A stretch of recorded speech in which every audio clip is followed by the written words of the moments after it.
I am unsure of how to begin. I am unable to describe my current emotional state or to process the situation. I met my wife, whom I will refer to as Sue, in college. We were both 18 at the time. We concealed our relationship until we went on our first date, and we discussed it extensively during that time.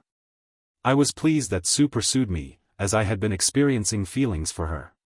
We shared our deepest insecurities and secrets with each other. When her father passed away during her senior year of college, I was there for her throughout the entire ordeal. Her father had pancreatic cancer. Following his diagnosis with cancer, I spent numerous nights at the hospital with her to ensure she was not alone. Despite the challenges, we managed to overcome this obstacle, which strengthened our bond. She later confided that she was unsure how she would have coped without my support. She even referred to me as her soulmate. Given the strength of our relationship, it was evident to me that marriage was the logical next step. I proposed approximately 2 years after we graduated. At that point in time, my life was on an upward trajectory. I had married the girl of my dreams and had secured a well-paying job. Immediately following our graduation, we both secured gainful employment, and our respective families expressed their approval. My closest friend, whom I will refer to as Dave, and I shared a bond that I perceived to be unbreakable. We had known each other since our 3rd year of schooling, and he served as a surrogate brother to me. He was also married and relocated with his wife due to her employment opportunities. Approximately 1 year ago, he was offered a lucrative position at a prominent law firm. However, his wife's untimely demise in a vehicular accident proved to be a significant emotional setback. Consequently, he relocated to our hometown. Despite my efforts to provide support, he remained distant and unresponsive. I therefore sought the assistance of my wife, who had also experienced the loss of a loved one, in order to facilitate a connection with Dave. It would be preferable to have someone who has undergone a similar experience. We would pay him visits on a daily basis. My wife would spend hours at his residence, even without my presence. They engaged in activities such as hiking, watching movies, and did not extend invitations to me. They also shared meals. This level of interaction was significantly more than I had anticipated and was a source of discomfort for me. I must acknowledge that I found the situation somewhat disconcerting. However, Dave was faring considerably better than I had anticipated. It is crucial to highlight that Dave and Sue had never been particularly fond of each other prior to this incident. This is because Sue had always regarded him with disdain, even before he married his wife. Dave was prone to changing relationships frequently, and even after he married his deceased wife, he was prone to infidelity. He subsequently engaged in infidelity. Sue harbored a particular animosity towards him and consistently questioned my ability to maintain a friendship with someone of such questionable moral standards. This intense disapproval of Chris also contributed to my initial lack of awareness regarding the impending developments, as I previously mentioned. Over time, Sue and Dave became inseparable, to the extent that she would extend invitations to him for events that I had planned for us as a couple. Moreover, she began exhibiting behaviors that I later recognized as classic cheetah behavior, including spending an inordinate amount of time on her phone, becoming increasingly distant, and displaying a lack of intimacy. Additionally, she was frequently arriving home very late. At this juncture, her behavior became increasingly suspicious, and one day, she was texting. I inquired about the identity of the person she was communicating with. She replied that it was one of her girlfriends. I inquired about the nature of their communication, which elicited a strong negative reaction from Sue. She accused me of being possessive and expressed her irritation. When I discussed the matter with Dave, he reassured me that there was nothing untoward occurring. However, he also accused me of lacking trust in him and in Sue. This pattern of behavior continued until Sue's next excursion. She stated that she was going to her sister's residence for the duration of the weekend, citing a need for emotional support from me due to my persistent accusations. I remained highly suspicious and contacted her sister to ascertain whether she was indeed expecting Sue's visit. The sister confirmed that she was expecting Sue, but that Sue had not yet arrived. It is noteworthy that she had departed approximately 3 hours prior. And her sister's residence is approximately 4 hours' drive from our place of residence. It was now 10 p.m. I was prompted to visit my friend's house by an intuitive sense that this was the appropriate course of action. Upon arrival, it became immediately apparent that my suspicions had been correct. I was overcome with emotion, and I was compelled to enter the residence to ascertain the veracity of my suspicions. I proceeded through the rear entrance, which I had previously identified as accessible. I quietly made my way in. I could hear my wife moaning. I was shaking when I made it to the door of his bedroom. I could see through the crack. My wife was bent over on his nightstand. I will never get that image out of my head.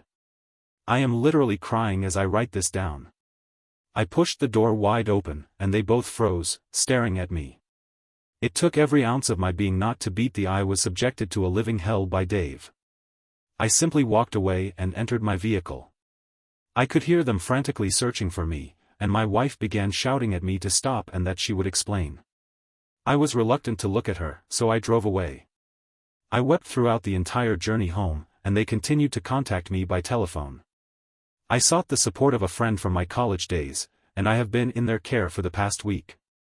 As a result, I am unable to eat, sleep, or think clearly.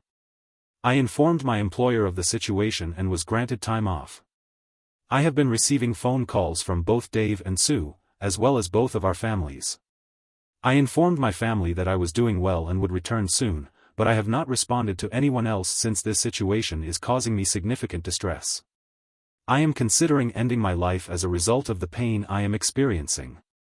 I am contemplating suicide, but I lack the courage to act on this impulse. I am attempting to maintain my composure, but my resolve is faltering. How can someone you love so selflessly take this action? I am uncertain about the best course of action. In accordance with the advice I received from numerous individuals, I consulted with a lawyer and met with her yesterday. I provided her with the relevant details, and she appears motivated to assist me in resolving this matter. I am attempting to extricate myself from this situation in the most financially advantageous manner possible, given the circumstances. I still love my wife dearly, but I am uncertain as to whether this is something I can overcome. I have received numerous messages from Dave, but I am disinclined to read them. I often oscillate between sorrow and rage and am unsure of my current emotional state. I am contemplating two courses of action, attempting to reconcile with my wife or ending the marriage. To avoid further emotional distress, I have informed my family about the situation. It seems that Sue has disclosed her actions to everyone. I have been separated from my family for over 2 weeks, and I am still uncertain about the best course of action. Each time I close my eyes, I see only images of Sue and Dave together, and the pain does not seem to subside. Many of you have suggested that I should simply end the marriage. I would offer the same advice, but the situation is not as straightforward as it may appear. In light of the new information, would be grateful for any guidance, particularly from individuals who have experienced a similar situation as a betrayed spouse or wayward. How did you cope with the emotional impact? Is it possible to move on at this stage? I am leaning towards pursuing a divorce, but I would appreciate reassurance. I am seeking reassurance that I am making the right decision.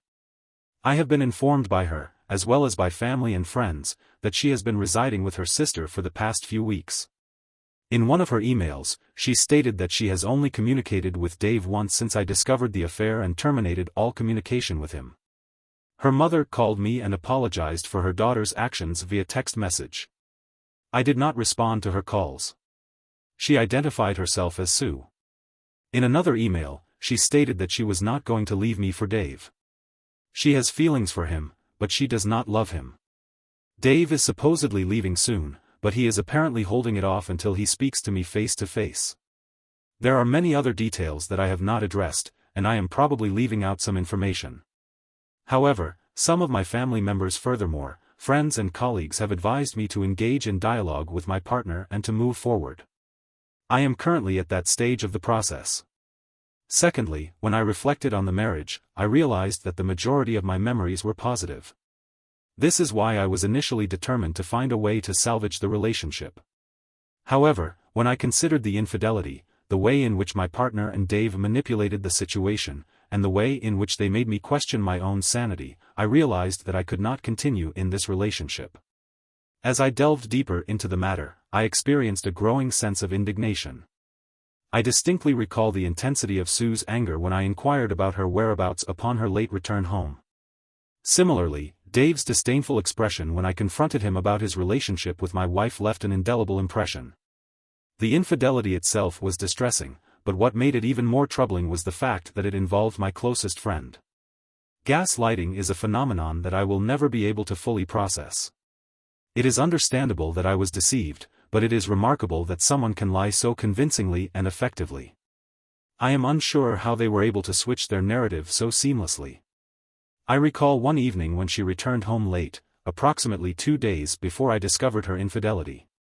She informed me of her love for me and her arousal while driving home. In light of recent reflection, it seems highly probable that she had returned from Dave's because she was not wearing any undergarments. She engaged in sexual intercourse with both of us simultaneously. I kissed her. This entire situation evokes a profound sense of inadequacy. How could I have permitted them to exert such control over me? I feel so emasculated. The more I contemplated the matter, the more I was driven to visit Dave's, but I was unable to do so. There seems to be no recourse for me. The current justice system allows my former partners to torment and assault me mentally, yet if I retaliate, I am the one who is imprisoned for an undetermined period of time. I consulted with my lawyer regarding this matter and she advised me against any rash actions. Not only would I be incarcerated, but I would also jeopardize my chances in the divorce proceedings. She suggested that I seek the assistance of a therapist, but I am reluctant to do so. I continued to receive emails from Sue, which only served to exacerbate my distress. She reiterated the same assertions she had previously made, emphasizing the unhappiness she would experience in the absence of my involvement. She even included biblical verses on forgiveness, which seemed an odd choice given her circumstances. I began attending work again, as I found it an effective distraction. This has been beneficial in helping me cope. I am currently in a more favorable state of mind, and I do not consume alcohol to the same extent as I did at the beginning of this process. One day while at work, I received a letter from Sue. In it, she discussed her individual counseling and how it helped her identify some underlying issues she was having with herself. The most significant of these was her low self-esteem. She explained that the discrepancy in our attractiveness made her feel she was aware that, at a fundamental level, she desired to be desired by someone other than me. According to her sister, she has always been more attractive than her, which has contributed to her low self-esteem. She stated that despite her awareness of my romantic interest and my efforts to enhance her self-esteem, she sought external validation from other sources.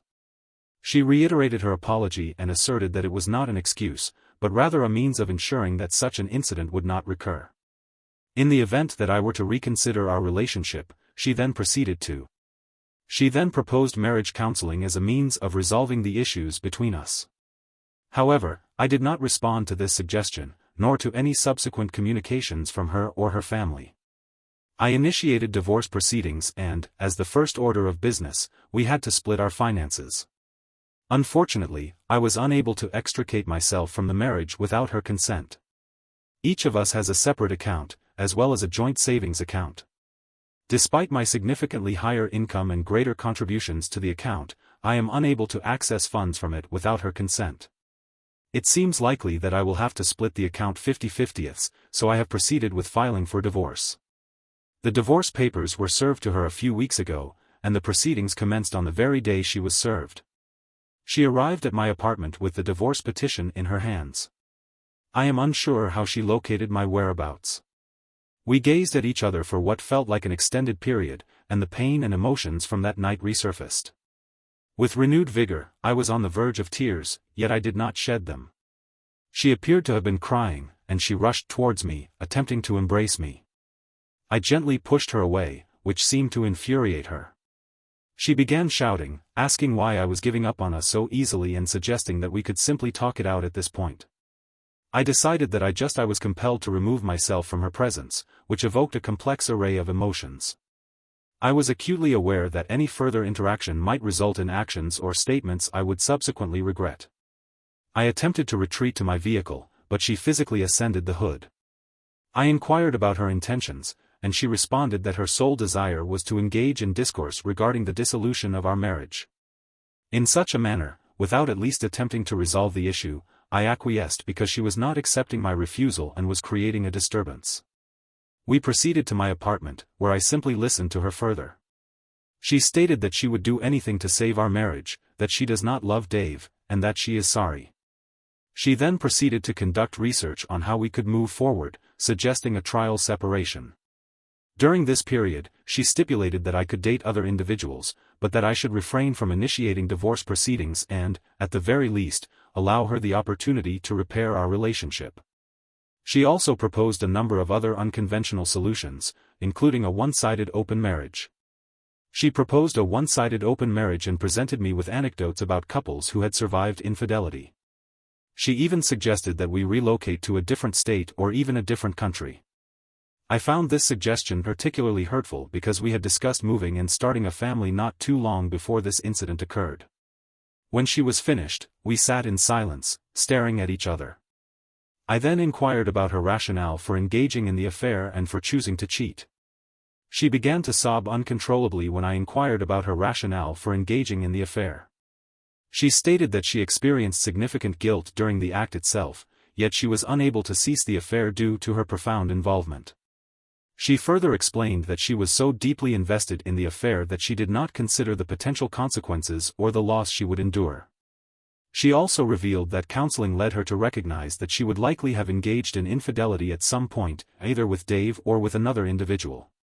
The underlying issues that she was unaware of were purported to be the cause. I inquired as to whether she loved Dave. She asserted that she did not love him, that they had not spoken since I left, and that she did not know his whereabouts. She stated that she loved only me and would do anything to make up for her actions. I asked her if she had ever cheated on me before. She swore on her late father's grave that this was the first and last time. I inquired as to whether she had informed any other individuals of her relationship with Dave. She indicated that she had only disclosed this information to her sister, but that her sister had only become aware of it a few days prior to my discovery. Furthermore, she had implored her sister to terminate the relationship and to be forthcoming with me. I found the assertion that the sister was aware to be accurate. I also questioned her rationale for persisting in this course of action, particularly given that she had not been in a relationship with Dave for an extended period. I asked her whether her actions were driven by a genuine desire to be with me or if they were motivated by a sense of obligation to end the relationship. She responded that she was acting out of love for me and remorse for her misdeeds. We conversed at length, with her expressing a great deal of emotion, but I remained stoic. I had already shed tears upon initially learning of the situation and had no further tears to shed. I then inquired if there were any other matters she wished to divulge. She began to sob once more and implored me not to become enraged. I experienced a profound sense of unease when she requested that I not become angry. She began to sob anew. A short time before, I had urged her to simply reveal the truth, as I was becoming increasingly uneasy.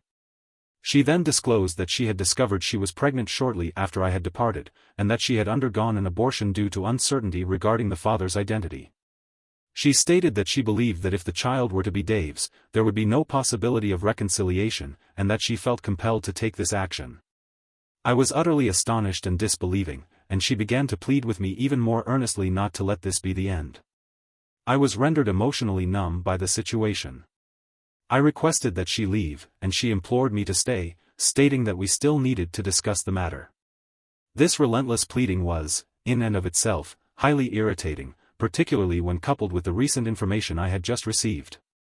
I inquired about the extent of her knowledge regarding the pregnancy. She replied that she had discovered she was expecting a few weeks prior. At that moment, I was struck by the realization that, in an email, she had stated that she had only begun sexual intercourse with Dave approximately a week before I had discovered her infidelity. I demanded that she confirm whether she had been truthful in that statement. She nodded her head in affirmation and proceeded to explain that she had only said that because she was attempting to minimize the impact of the revelation. She had initially attempted to minimize the extent of her infidelity by stating that the physical aspect of the relationship had lasted for less than a month. However, when I attempted to console her, she rejected my attempts and began to distance herself from me. Despite her attempts to communicate, I responded with anger and demanded that she leave. She subsequently requested a further opportunity to speak with me, but I was unyielding. I informed her that I had secured employment in another state and would be relocating as soon as the divorce proceedings in our state had commenced. I also informed her that there was a 2-month cooling-off period before I could take up the new position. A 1-month cooling-off period is mandated following the filing of divorce papers. I had already planned to take this step and was merely finalizing the necessary arrangements before resigning from my current position. At that point, I had already informed my supervisor of my intention to leave. When she learned of this, she resorted to the same tactics of emotional manipulation and pleading as she had previously. I informed her that she had 2 options: leave of her own volition or face the consequences, which would likely include a police investigation. She chose the latter. I departed, and I spent some time on the floor pondering the missteps that led to this point, as well as the precipitous decline in my marriage. Prior to speaking with Susan, I was uncertain about the merits of divorce. However, after our conversation, I became even more convinced of the wisdom of my decision. I chose to ignore all subsequent attempts by Susan to contact her. However, a few days ago, she did so. On Thursday, I received a phone call from my mother informing me that Sue had been hospitalized due to a suspected drug overdose. The incident was particularly distressing, and I am still struggling to comprehend the circumstances surrounding it. I visited Sue in the hospital, and she appeared to be in a stable condition. However, she was subsequently transferred to a psychiatric ward, which was a surprising development. At this juncture, I remain uncertain as to the rationale behind her actions. During my visit, she was asleep. My feelings of distress stem from the fact that I still hold affection for her, and at this point, I am simply relieved that she is safe. I have not been contemplating the divorce, given the circumstances. How should I proceed? There are likely numerous crucial details that I have not yet considered. I have omitted superfluous details to avoid making this account unnecessarily lengthy. I am seeking suggestions regarding the most appropriate course of action in the circumstances. I would like to provide an update on the situation. It has been approximately 8 months since my life took on the characteristics of a dramatic series. Unfortunately, the situation has continued to deteriorate. I will not provide a detailed account, but I hope that I have provided sufficient information to elicit constructive feedback. I am grateful for your assistance. The previous time I posted, Sue was experiencing a significant mental health crisis. Fortunately, she received therapy and made a recovery. I empathized with her situation but knew that remaining in the relationship would not be beneficial for me. I am aware that many individuals have managed to overcome similar challenges, but I recognize that my own well-being would not be served by staying in the marriage. Furthermore, I believe that she would have caused me more harm than good. I will never be able to fully recover from this experience, and I anticipate that I will continue to harbor some resentment even a couple of years from now. We initially agreed to divorce, but she wanted us to remain in contact, even if it was just minimal. The divorce process was relatively straightforward, and we were divorced about a month ago. I relocated to the West Coast to pursue a new, and despite the promising developments in my personal life, I received a distressing phone call from Sue's sister. The details of the call are too lengthy to recount here, but I will summarize by stating that Sue had suffered a stroke. As a result, she is almost entirely immobile on the left side of her body and has lost the ability to speak. The impact of this news was overwhelming. Upon visiting her, I was struck by her altered appearance and emotional state. She appeared to be in a state of profound distress upon seeing me, and it was evident that her condition had significantly deteriorated. One of the most distressing aspects of this situation is the sense of responsibility I feel for her current circumstances. Despite the reassurances of those around me, I find myself unable to dismiss this feeling. Despite the assertion of her immediate family that I am not at fault, I perceive a certain degree of animosity from them whenever I engage in conversation with them. Her aunt openly expressed her displeasure at my presence in front of everyone, and they collectively requested that I refrain from further interaction and focus on my own affairs. I am compelled to acknowledge that I would gladly do so, but the circumstances render it unfeasible. I am still affected by the outcome of these events. I have not spoken to Sue since she suffered a stroke, and her family has prohibited me from seeing her, claiming that I cause her distress. I am unaware of the full details of the situation because I do not have the necessary permissions. It seems that I am unable to achieve a sense of stability.